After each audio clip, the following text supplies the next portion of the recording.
ओम शांति। आज 7 फरवरी 2023। आज की ईश्वरीवाणी की मुख्य पंक्तियाँ हैं।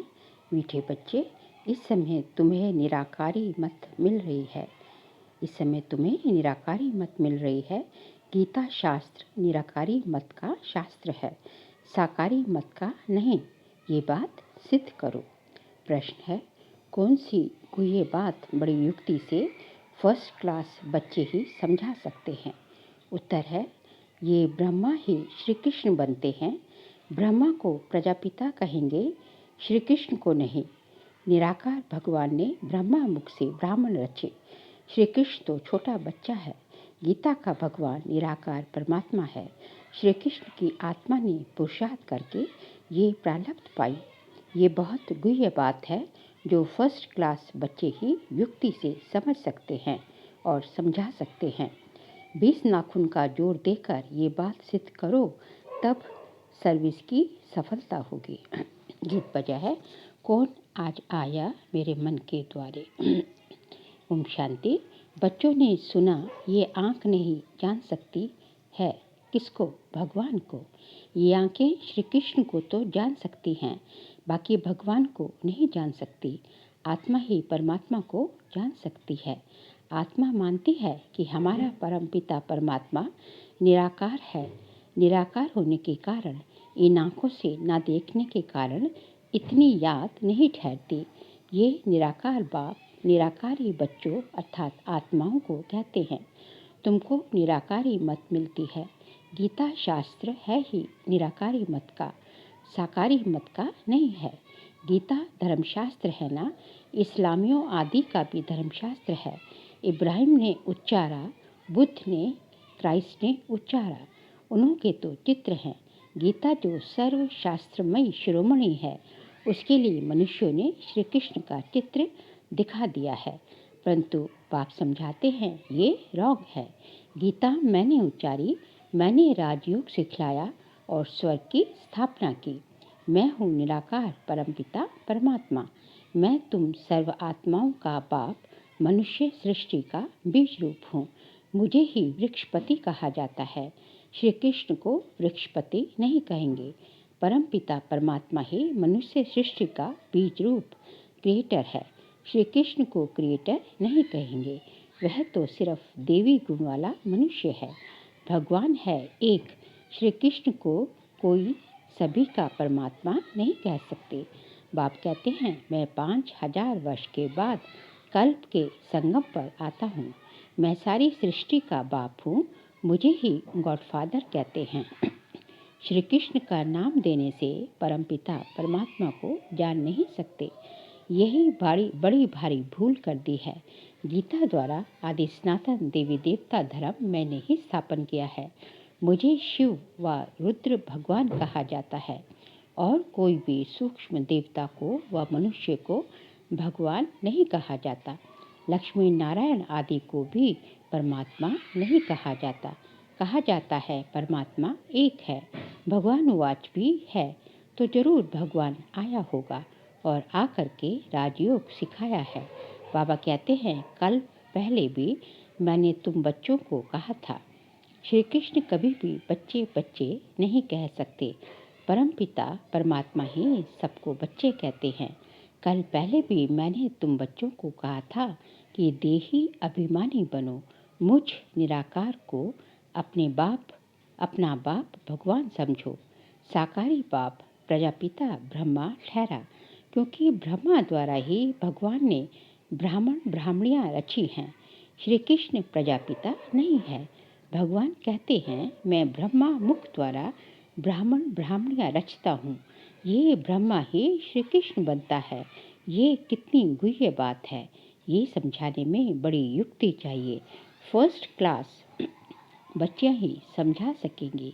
बाबा कहते हैं, बहुत अच्छा बच्चा व बच्ची हो जो सिद्ध करे कि गीता का भगवान निराकार परमात्मा है। जिसने गीता रची उसने ही बच्चों को राजयोग सिखाया और स्वर्ग रचा। जरूर ऊंचे ते ऊंचा बाप ही राजयोग सिखाएगा। श्री कृष्ण ने तो प्रारब्ध पाई है। प्रारब्ध देने वाला है परमपिता परमात्मा। श्री कृष्ण है उनका बच्चा। श्री कृष्ण की आत्मा ने पुरुषार्थ किया और प्रारब्ध पाई। पुरुषार्थ कराने वाले को उड़ाकर पुरुषार्थ कर प्रारब्ध पाने वाले का नाम रख गीता को खंडन कर दिया है। सर्विस को बढ़ाने के लिए बच्चों को 20 नाखून का जोड़ देना चाहिए। गीता किसने उच्चारी? गीता द्वारा कौन सा धर्म किसने स्थापन किया? इस ही बात से तुम अच्छी रीति जीत पहन सकते हो। परमपिता परमात्मा द्वारा स्वर्ग के मालिक बनते हैं ना कि श्री कृष्ण द्वारा। तो इस बात पर मेहनत करनी है। सब शास्त्र हैं गीता के बच्चे, तो बच्चों से कभी वर्षा मिल नहीं सकता। वर्षा तो जरूर बाप ही देंगे। काका, चाचा, मामा, गुरु आदि कोई से भी वर्षा नहीं मिलता। बेहद के बाप से ही बेहद का वर्षा मिलता है। ये लिखत ऐसी साफ कर लिखनी है कि समझ जाएं तो बरोबर गीता खंडन की है। गीता को डिफेम किया है, इसलिए भारत कंगाल बन गया है, कौड़े तुल्य बन गया है। ऐसी लिखत लिखो। भारत को स्वर्ग बनाने वाला कौन है? स्वर्ग कहाँ है? कलयुग के बाद सतयुग होगा तो उनकी स्थापना जरूर संगम पर होनी चाहिए। शिव भगवान वाच, मैं कल्प कल्प संगम पर पावन दुनिया बनाने आता हूँ। ऐसे सिद्ध करो जो समझे कि शिव परमात्मा ही सबको दुखों से लिबरेट करते हैं, ना कि श्री कृष्ण। गीता के भगवान को जो समझ जाएंगे वही आकर फूल चढ़ाएंगे। सभी नहीं चढ़ाएंगे। जो समझ गए वे फूल बन बलि चढ़ जाएंगे।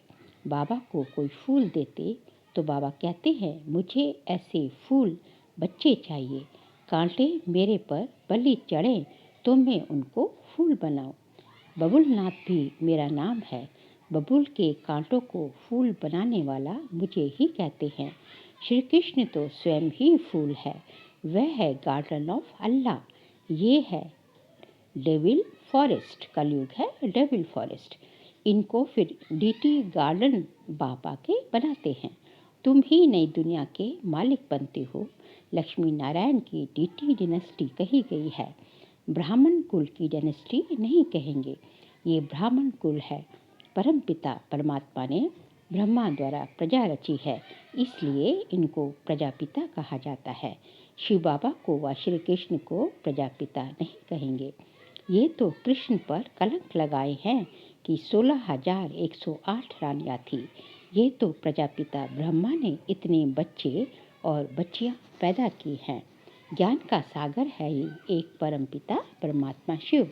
पाप का दंड धर्मराज देते हैं। प्रेसिडेंट को भी बड़े से बड़ा जज कसम देंगे। राजा से कभी कसम नहीं उठवाया जाता है, क्योंकि उन्हें राजा बनाता है भगवान। वह है अल्पकाल के लिए। यहाँ तो बाप 21 जन्मों के लिए राज्य भाग्य देते हैं। वहाँ कसम उठाने की बात नहीं है।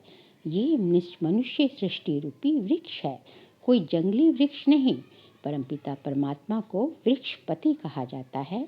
श्री कृष्ण इस वृक्ष का राज नहीं बता सकते, वृक्षपति ही समझा सकते हैं। नर से नारायण तो बाप ही बनाएगा ना कि श्री कृष्ण। मुख्य धर्मशास्त्र हैं 4, बाकी सब है दंत कथाएं। पहला धर्म कौन सा स्थापन हुआ और किसके द्वारा? स्वर्ग में था देवी देवता धर्म, तो जरूर वह बाप ही रचेगा। बाप पुरानी दुनिया से लिबरेट करते हैं, क्योंकि दुख बहुत है, त्राही त्राही करते हैं। बाप से स्वर्ग का वर्षा लेना है तो अभी लो। साधारण आदमी कोई वर्षा दे न सके। बच्चों को सर्व प्राप्ति कराने वाला है ही एक परमपिता परमात्मा। बेहद का बाप ही स्वर्ग का मालिक बनाते हैं। ऐसी टेम्पटेशन देनी है। जैसे शिकारी लोग कोई से शिकार कराते हैं तो सारी तैयारी कर शिकार सामने लाकर सिर्फ उनसे शिकार कराते हैं। यहाँ शिकार कराना है माताओं से। बाबा कहते हैं शिकार माताओं के आगे ले आना है। माता जिज्ञासुओं को जो है माताओं के आगे ले आना है, और माताएं जो है अपने ज्ञानवाण लगा के शिकार करेंगे। उन पे ज्ञानवाण चलाएगी तो किसी को तो तीर जरूर लगेगा। माताएं बहुत है, नाम एक का बाला हो जाता है। तुम शक्ति सेना हो, शक्ति डायनेस्टी नहीं कहेंगे। शक्ति सेना की मुख्य है जगदम्बा काली सरस्वती। बाकी चंडिका आदि उल्टे नाम भी बहुत रख दिए हैं। तो तुम बच्चों को ऐसी बातों पर क्लियर करना है कि ऊंचे ते ऊंचा भगवान जो है, फिर ब्रह्मा विष्णु शंकर। प्रजापिता ब्रह्मा की बेटी है सरस्वती, उनको गॉडेस ऑफ नॉलेज कहते हैं। तो जरूर उनके बच्चों को भी गॉडेस ऑफ नॉलेज कहेंगे। अंत में विजय तो तुम्हारी ही होने वाली है। कोई कोई गीता से वेदों का मान ज़्यादा रखते हैं, तो भी गीता का प्रचार ज़्यादा है। बाबा कहते हैं, मैं आता हूँ संगम युग पर। श्री कृष्ण का चित्र है ही सतयुग का। फिर 84 जन्मों में रूप बदलता जाता है। ज्ञानी तो आत्मा तब बन सकते हैं जब परमपिता परमात्मा आकर आत्मा का ज्ञान दे। परमपिता परमात्मा है ज्ञान का सागर, उन द्वारा तुम ज्ञानी तो आत्मा बनते हो। बाकी सब है भक्त आत्मा। बाप कहते हैं, मुझे ज्ञानी तो आत्मा प्रिय लगती है। महिमा सारी गीता की है। ध्यानी से ज्ञानी श्रेष्ठ है। ध्यान ट्रांस को कहा जाता है। ये तो बाप से योग लगाना है। ध्यान में जाने से कोई भी फायदा नहीं है। बाबा कहते हैं, मैंने राजयोग सिखाया था। श्री कृष्ण को ये प्रारब्ध मैंने ही दी थी। जरूर अगले जन्म में पुरुषार्थ किया होगा। सारी सूर्यवंशी राजधानी ने मेरे द्वारा ही प्रारब्ध पाई। दिलवाड़ा मंदिर का कॉन्ट्रास्ट भी ऐसे लिखो जो पढ़ने से ही मनुष्य को झट तीर लग जाए। फॉर्म भी भराना है। बेहद का बाप ज्ञान का सागर है, बहुत मीठा है, हमको राजयोग सिखलाता है। उस सतगुरु बिगर है घोर अंधियारा। ऐसे बाप की महिमा करने से बुद्धि में लव आएगा, प्यार आएगा। बाप सम्मुख आकर जन्म दे तब तो लव होगा ना। तुमको जन्म दिया है तब तो लव हुआ है। बाबा कहने से ही स्वर्ग याद आता है। बाबा स्वर्ग की स्थापना करते हैं, हम उनसे वर्षा ले रहे हैं। विश्वास करो या ना करो, बेहद का बाप तो सभी का बाप है, तो उनसे जरूर स्वर्ग का वर्षा मिलेगा। बाप है ही नई दुनिया का रचयिता, तो जरूर नई दुनिया का ही वर्षा देंगे। अच्छा, मीठे मीठे सिखलते बच्चों प्रति माता पिता बाप दादा का याद प्यार और गुड मॉर्निंग। रूहानी बाप की रूहानी बच्चों को नमस्ते। हम सब रूहानी बच्चों की रूहानी बाप दादा को नमस्ते नमस्ते नमस्ते। सार के लिए पॉइंट्स हैं। बाप का प्रिय बनने के लिए बुद्धि में ज्ञान को धारण कर ज्ञानी तो आत्मा बनना है। बाबा से योग लगाना है, ध्यान की आश नहीं रखनी है। माताओं को आगे रख उनका नाम बढ़ाना है। अथॉरिटी से गीता के भगवान को सिद्ध करना है। 20 नाखून की जोर से सर्विस को बढ़ाना है। आज का बाबा का वरदान है, श्रेष्ठ जीवन की स्मृति द्वारा विशाल स्टेज पर विशेष पाठ बजाने वाले हीरो पाठधारी भव। श्रेष्ठ जीवन की स्मृति द्वारा विशाल स्टेज पर विशाल पाठ बजाने वाले विशेष पाठ बजाने वाले हीरो पाठधारी भव। ब्रह्मा बाप ने आप बच्चों को दिव्य जन्म देते ही पवित्र भव योगी भव का वरदान दिया। जन्मते ही बड़ी माँ के रूप में पवित्रता के प्यार से पालना की। सदा खुशियों के झूले में झुलाया। सर्वगुण मूर्त ज्ञान मूर्त सुख शांति स्वरूप बनने की हर रोज लोरी दी। ऐसे माता पिता के श्रेष्ठ बच्चे ब्रह्मा कुमार कुमारी हैं। इस जीवन के महत्व को स्मृति में रख विश्व की विशाल स्टेज पर विशेष पाठ बजाने वाले हीरो पाठधारी। स्लोगन, बिंदु शब्द के महत्व को जान, बिंदु बन, बिंदु बाप को याद करना ही योगी बनना है। बिंदु शब्द के महत्व को जान, बिंदु बन, बिंदु बाप को याद करना ही योगी बनना है। बाबा कहते हैं कि बिंदु शब्द का इतना महत्व है ज्ञान मार्ग में कि हमें बिंदु बनना है कि मैं आत्मिक स्वरूप में बिंदु, फिर बिंदु बाप को याद करना है कि बाबा बीज है, परमात्मा बीज है, बिंदु स्वरूप है, ड्रामा भी बिंदु है। तो इन सब जो है बिंदु से बिंदु शब्द के महत्व को जान, बिंदु बनो और बिंदु पिता को याद करो, तो इसी को इतना भी याद रहे तो पापा कहते हैं इसी को ही योगी बनना कहा जाएगा। आगे जो है मातोश्री जी के अनमोल महावाक्य हैं। पहले पहले ये जानना जरूरी है कि अपना असली लक्ष्य क्या है, वो भी अच्छी तरह से बुद्धि में धारण करना है, तभी पूर्ण रीति से उस लक्ष्य में उपस्थित हो सकेंगे। अपना असली लक्ष्य है मैं आत्मा उस परमात्मा की संतान हूँ, असल में कर्मातीत हूँ। फिर अपने आप को भूलने से कर्म बंधन में आ गई। अब फिर से वो याद करने से, इस ईश्वरीय योग में रहने से अपने किए हुए विकर्म विनाश कर रहे हैं। तो अपना लक्ष्य हुआ मैं आत्मा परमात्मा की संतान हूँ।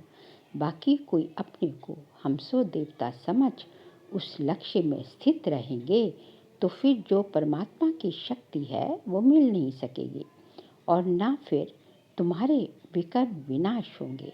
अब यह तो अपने को फुल ज्ञान है मैं आत्मा परमात्मा की संतान कर्मातीत हूँ।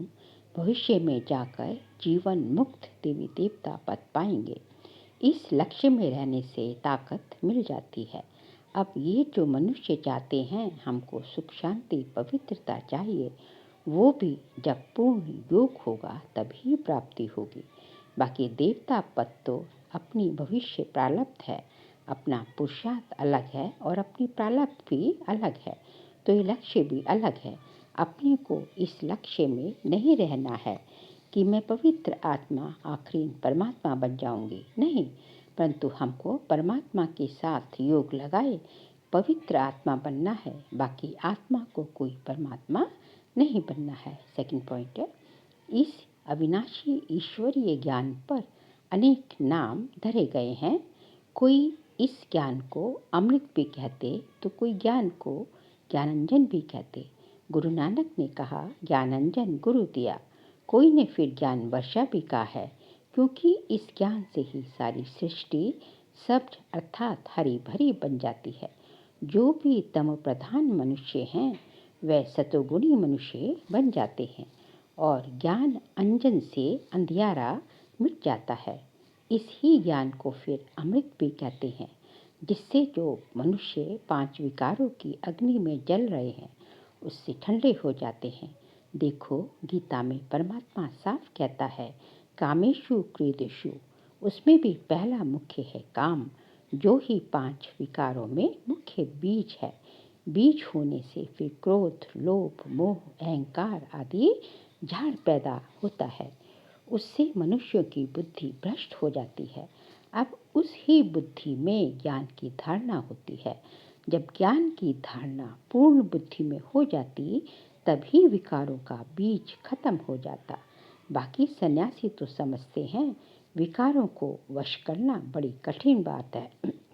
अब ये ज्ञान तो सन्यासियों में है ही नहीं, तो ऐसी शिक्षा दे कैसे? सिर्फ ऐसे ही कहते कि मर्यादा में रहो, परंतु असल मर्यादा कौन सी थी? वो मर्यादा तो आजकल टूट गई है। कहाँ वो सतयुगी त्रेता युगी देवी देवताओं की मर्यादा, जो गृहस्थ में रहकर कैसे निर्विकारी प्रवृत्ति में रहते थे। अब वो सच्ची मर्यादा कहाँ है? आजकल तो उल्टी विकारी मर्यादा पालन कर रहे हैं।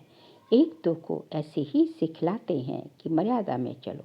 मनुष्य का पहला क्या फर्ज है वो तो कोई नहीं जानता, बस इतना ही प्रचार करते हैं कि मर्यादा में रहो, मगर इतना भी नहीं जानते कि मनुष्य की पहली मर्यादा कौन सी है। मनुष्य की पहली मर्यादा है निर्विकारी बनना।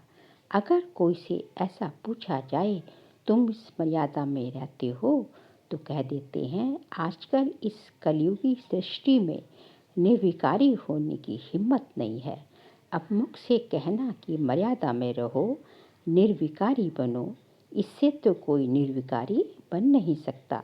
निर्विकारी बनने के लिए पहले इस ज्ञान तलवार से इन 5 विकारों के बीज को खत्म करना होगा, तब ही विकर्म जो है भस्म हो सकेंगे। अच्छा, ओम शांति।